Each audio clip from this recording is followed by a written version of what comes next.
Over time, the College Board has created a monopoly on the testing industry and the college admissions process. This presentation will cover the change over time of the College Board, ranging from its innocent days as a thriving nonprofit to its current stance as a profiting business.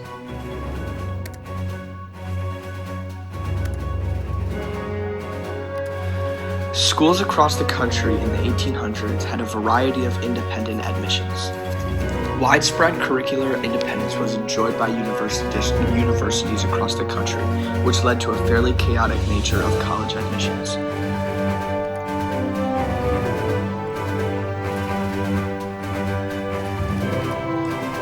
In 1900, the College Board was founded to bring order to college admissions.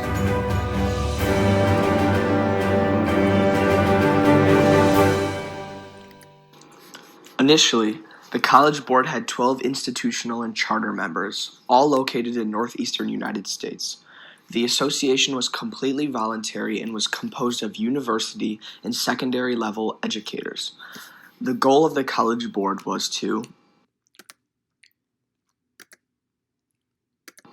1. To address issues with access to college admissions and start the discussion about equitable access to college admissions. And 2, to administer an exam that would transcend demographic barriers and serve as a standard IQ test. Carl Brigham releases a book called A Study of American Intelligence. Brigham's book analyzes the findings by race and expresses Brigham's disappointment in the American education system. He states the decline will proceed with an accelerating rate as the racial mixture becomes more and more extensive. After administering an Army test to Princeton freshmen, the College Board puts him in charge of creating a test that can serve a wider base of colleges. This new test, called the SAT, is first implemented in 1926. 1934. Harvard uses the SAT for scholarships. James Conant is appointed president of Harvard. His assistants, Henry Chauncey and Wilbur Bender, are tasked with figuring out a way to decide scholarships for public school students. They travel to Princeton at the end of 1933 and meet Brigham. Beginning in 1934, the SAT is required for selection of Harvard scholarship students. A year later, Harvard begins requiring all candidates to take the SAT. A new testing company, the Educational Testing Service, opened at Princeton soon after with President Henry Chauncey and Chairman Conant. That same year, a branch office was established in Berkeley, California, in order to have University of California to require the SAT for admissions. Here's the beginning of the College Board's aggressive business tactics. By 1940, all Ivy schools used the SAT.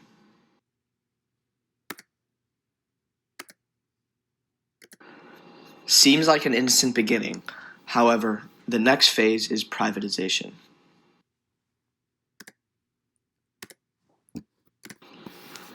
By 1944, only 15% of American colleges were using the SAT for admissions. This was clearly not enough for the board, as they began to take steps that reached outside of the nonprofit world.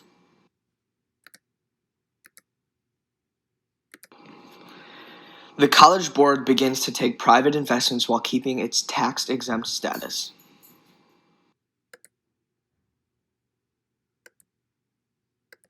However, the 50s and 60s were a time of unprecedented growth.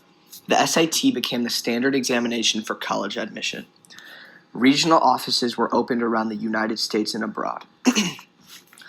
The board also continued its mission as a voluntary association. They continued promoting deliberation, discussion, and research about college admissions. In 1954, the College Board set up the College Scholarship Service, which developed forms and guidelines for determining students' need for financial aid. The Fund for the Advancement of Education shortly after offers a grant to the College Board in support of research about admission of high-achieving high school graduates into college with advanced academic standing. The College Board then established the Advanced Placement Program in 1955 in order for students to receive advanced placement credit in colleges. They also appealed to families and students, suggesting that they could have classes and credits waived, which would be a money-saving process. In 1999, a cash flow problem emerged, and the board hired Gaston Caperton.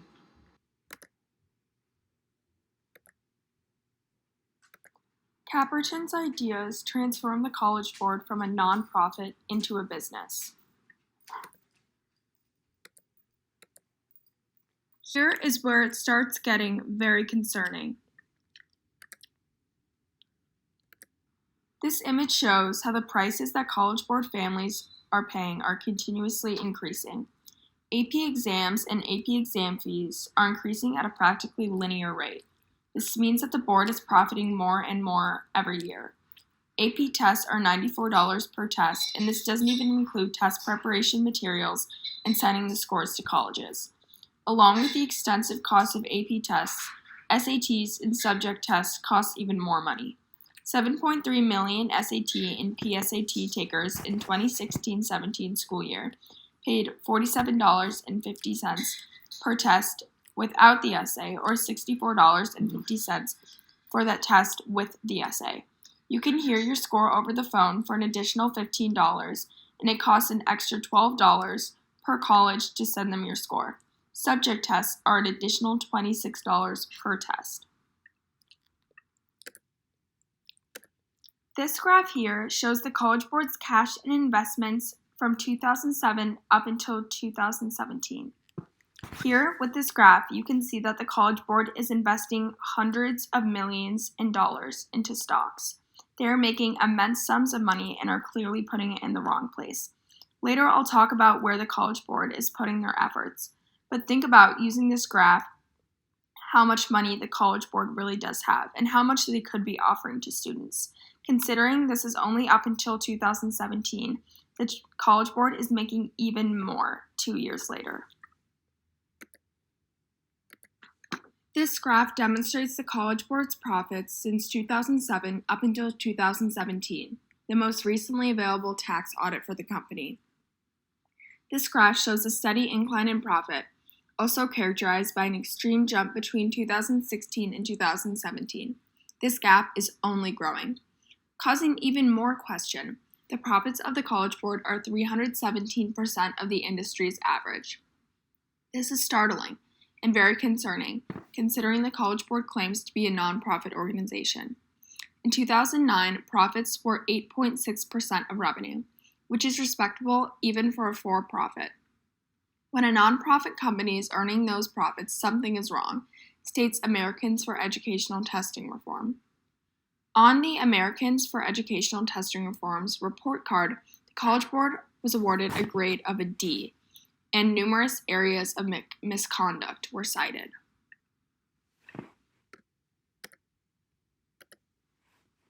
The College Board's revenues are increasing every single year in a linear fashion. The College Board only has one competitor, the ACT, causing them to have a practical monopoly on the testing and admissions industry. Along with this, students are required to take the SAT and PSAT through their schools. This chart is just a summary of all of the previous information, showing the tax year, revenue, expenses, profit, cash and investments, AP exams, and AP exam fees for the College Board starting in 2007 up until 2017.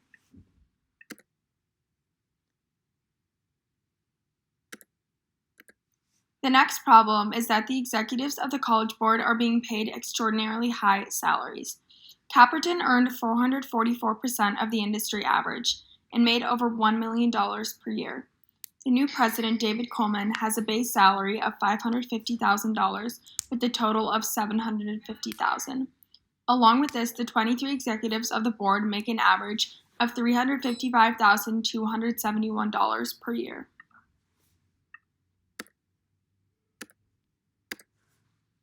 Another issue with the current College Board situation is how they're spending their money. The organization spends a lot of money on lobbying, and in 2009, the sum was $750,000. With this money, the College Board influences legislators to require College Board tests for educational and professional purposes. This money spent on lobbying is the College Board's attempt to expand their monopoly and create an even wider sphere of influence. With these attempts, the profits of the board will only grow. and transfer the College Board even more into a typical business environment, which is not good for the public or the students. The College Board states that they are a change-making organization and recites numerous times their dedication to the students they serve. They love to use the line that they are creating opportunities for low-income students and are convinced themselves that they are ending the racial and socioeconomic divide between students and families within the educational sphere. Although it may appear at first that the College Board's intentions are pure, with all of the previous information, it is clear that their profits are headed in the completely wrong direction.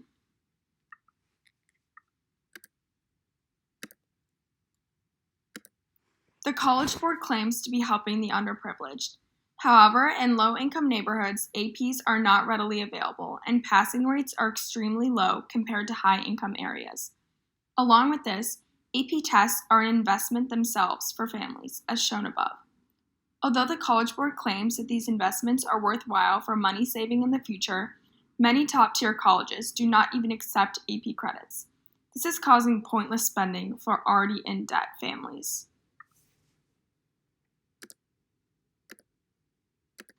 Along with this, with all of the money being spent on lobbying and executive salaries, immense sums are being subtracted from scholarship opportunities and financial aid opportunities for underprivileged students. With all of the excess money added toward executive salaries, dozens of economically struggling students could have portions of their college debt be subtracted significantly.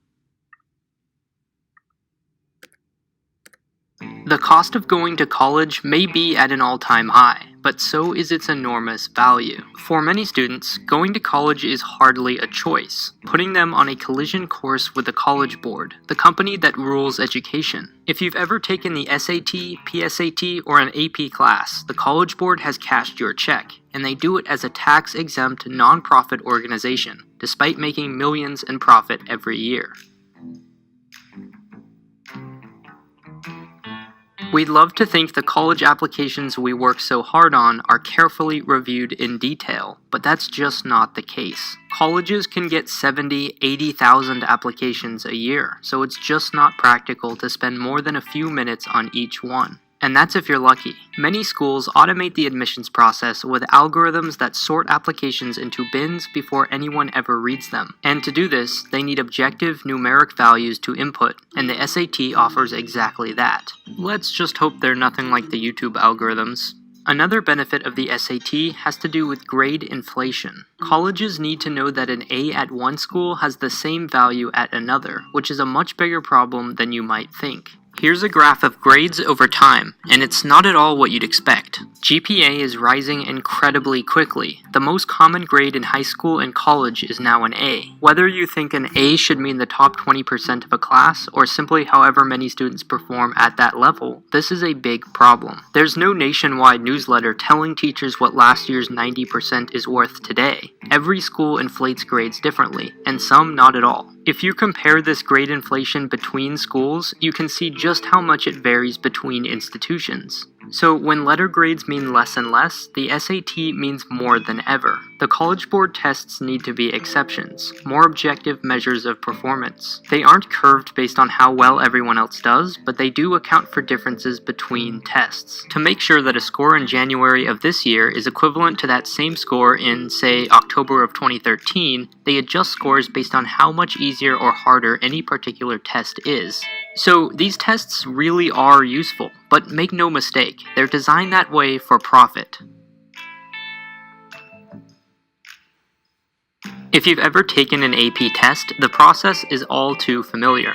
You pay the College Board an absurd amount of money for the privilege of sitting in a cold room for 3 hours, and then anxiously await your score. After months of waiting, and all the hours you spent studying, you're gifted with a single digit. No feedback, no justification. One single digit. And if you actually want to send your score to colleges, which is the point of taking the test, you'll need to pay an additional fee. But who can blame them? It's probably very costly to send a one-digit number between computers. As frustrating as this is, the College Board is far from the only obnoxious company used by schools. There's MyMathLab, PowerSchool, Chromebooks, LandSchool, Moodle, Blackboard, WebAssign, Wiley+, Alex, WebWork, and many, many more. All these seem designed to irritate, yet they're in almost every school. There's only one way to make sense of this. These companies really have one customer. Not actually students, but schools. The College Board is so popular not because they make a good, reasonably priced product, but because they provide what colleges want, so students have no choice. Schools buy what saves them time or ticks legal boxes, so that's who these companies design for. Everything else, like how they actually work for students, is pretty much irrelevant. According to their mission statement, the College Board is a mission-driven, not-for-profit organization that connects students to college success and opportunity. The problem is, it acts a lot more like a business with a monopoly than a generous service for students. The College Board president makes over $750,000 a year, and their average salary for executives is upwards of $300,000. Now, there's nothing wrong with trying to retain important employees or even rewarding their success, but the College Board pretends to exist for the benefit of students while charging them unnecessarily high prices. They'll sell you a practice book for the PSAT, which is itself practice for the SAT, and then charge you a fee to use your score. If their website goes down, and it often does when scores are released, no problem. You can hear your score over the phone for just $15 extra. Even after squeezing every penny they can from students, they turn around and sell our personal information to recruiters and colleges. It's true that students can take the ACT instead of the SAT and IB instead of AP, but that's a lot like saying Comcast isn't a problem because there are other internet providers. Even when students do have the option of taking the ACT or SAT at their school, both charge the same ridiculous prices. Both companies would rather respect the other's territory than compete and be forced to lower profits. The SAT rules the coasts and the ACT in between. College Board's own AP microeconomics curriculum explains, quote, "It's important to emphasize that monopolies can cause market failures when they use their market power to engage in behavior that restrains competition. But I'm afraid no emphasis is necessary. AP students learn this concept all too well when they go to pay for their tests. Thanks, College Board."